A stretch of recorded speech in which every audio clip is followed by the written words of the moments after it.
കഴിഞ്ഞ 25 വർഷമായി CPM കൈയടക്കി വെച്ചിരുന്ന കൊല്ലം കോർപ്പറേഷൻ തിരിച്ചുപിടിച്ച് UDF. ആദ്യഘട്ട ഫലങ്ങൾ പ്രകാരം UDF ബഹുദൂരം മുന്നിലാണ് എന്നതാണ്.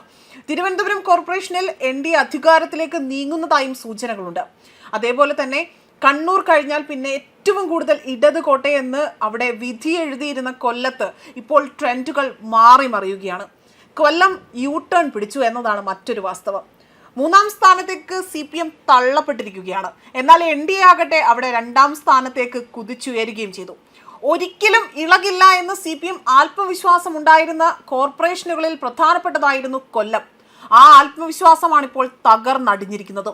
സമീപകാലത്തൊന്നും തന്നെ കൊല്ലം കോർപ്പറേഷനിൽ ഇത്രയും വലിയൊരു മുന്നേറ്റം UDF ഉണ്ടാക്കാൻ സാധിച്ചിട്ടില്ല എന്നതാണ് മറ്റൊരു വാസ്തവം. കൊല്ലത്തെ LDF മേയർ ഹണി ബെഞ്ചമിൻ അവിടെ തോൽക്കുകയാണ് ചെയ്തത്.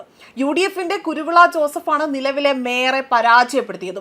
തിരഞ്ഞെടുപ്പിൽ അല്ലെങ്കിൽ ആ ഒരു തിരഞ്ഞെടുപ്പ് ഫലമറിഞ്ഞ 33 ഡിവിഷനുകളിൽ UDFന് വൻ മുന്നേറ്റം തന്നെയാണ്. 16 ഇടങ്ങളിലാണ് UDF മുന്നേറ്റമുള്ളത്. എന്നാൽ LDF 7 ഇടങ്ങളിൽ മാത്രമാണ് മുന്നിട്ട് നിൽക്കുന്നത്. രണ്ടാം സ്ഥാനത്തേക്കും NDA 9 ഇടങ്ങളിൽ വിജയം സ്വന്തമാക്കി. ഇതോടുകൂടി തന്നെ കേരളത്തിൽ UDF തരംഗം എത്തുന്നു എന്നതാണ് മറ്റൊരു സൂചന നൽകുന്നത്. LDFന്റെ സമ്പൂർണ്ണ പരാജയമാണ് ഇതിലൂടെ തന്നെ വ്യക്തമാക്കുന്നത്. അതായത് അയ്യപ്പന്റെ വിഗ്രഹം കട്ട കാട്ടുകള്ളന്മാർക്ക് ഇത് വലിയൊരു തിരിച്ചടിയായിരിക്കുകയാണ് എന്നതാണ് പൊതുജന വികാരം. അയ്യപ്പ ഭക്തരുടെ തിരിച്ചടി, അതായത് അവരുടെ പ്രാർത്ഥനയുടെ ഫലമാണ് ഇത് സൂചിപ്പിക്കുന്നതെന്ന് വ്യക്തമാക്കുന്നു. ചുമപ്പ് തേരോട്ടത്തിന് അവസാനമായിരിക്കുകയാണ്. ഇനി കേരളത്തിൽ താമര വിരിയും. കോൺഗ്രസ് ഒപ്പത്തിനൊപ്പം നിന്നുകൊണ്ട് വൻ മുന്നേറ്റം ഉണ്ടാക്കാൻ സാധിക്കുമെന്നതാണ് മറ്റൊരു വസ്തുത. 2 തവണ മേയർ സ്ഥാനം വഹിച്ച 2 സ്ഥാനാർത്ഥികൾ അവിടെ തോറ്റു തുന്നം പാടുകയാണ് ഉണ്ടായത്. അതായത് കൊല്ലത്ത് LDFന് ഇരട്ടി പ്രഹരമാണ് ഇപ്പോൾ ഉണ്ടായിരിക്കുന്നത്.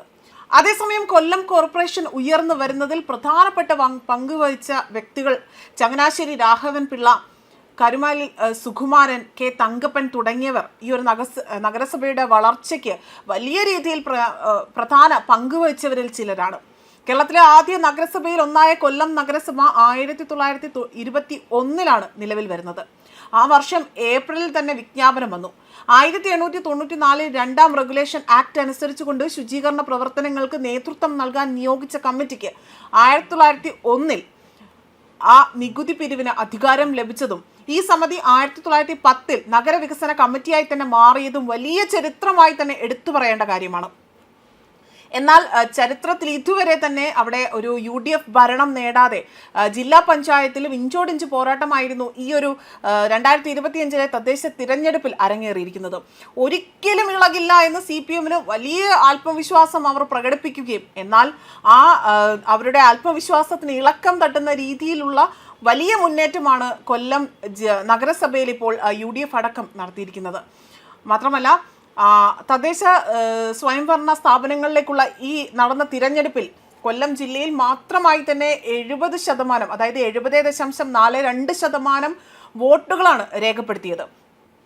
22,54,848 വോട്ടർമാരുള്ളിടത്ത് അവിടെ 15,99,498 പേർ വോട്ട് ചെയ്തിരുന്നു. അതിൽ 7,26,775 പുരുഷന്മാരും, അതായത് ഏകദേശം 69.11%. അതേപോലെ തന്നെ 8,72,718 വനിതകളും, ഏകദേശം 71.55% സ്ത്രീകൾ. അതേപോലെ തന്നെ 5 ട്രാൻസ്ജെൻഡർമാരും ഇവിടെ ഉൾപ്പെടുന്നുണ്ട്. ഏറ്റവും കൂടുതൽ വോട്ട് രേഖപ്പെടുത്തിയതാകട്ടെ ഓച്ചിറ ബ്ലോക്കിൽ നിന്നായിരുന്നു. അത് 74.79% കോർപ്പറേഷനിലായിട്ട് വോട്ട് കുറവ് രേഖപ്പെടുത്തിയത് 63.32%. ഗ്രാമപഞ്ചായത്തുകൾ ഉൾപ്പെടെയുള്ള തദ്ദേശ സ്ഥാപനങ്ങൾ തിരിച്ചുള്ള വോട്ടിംഗ് നില അത് വലിയ രീതിയിലേക്ക് ഒരു മുന്നേറ്റം, ഏറ്റക്കുറച്ചിലുകളൊക്കെ തന്നെ ഉണ്ടായിരുന്നു. അതേപോലെ തദ്ദേശ സ്ഥാപനം വോട്ട് ചെയ്തവർ പുരുഷന്മാർ, വനിതകൾ എന്ന ക്രമത്തിലാണ് അത് കൊടുത്തിരുന്നത്. ഇപ്പോൾ കൊല്ലം കോർപ്പറേഷനിലാണെങ്കിൽ ഏകദേശം 1,98,494 പേർ ഏകദേശം അവിടെ വോട്ട് ചെയ്യുകയാണ് ഉണ്ടായത്. ന്യൂസ് ഡെസ്ക് കർമ്മ ന്യൂസ്.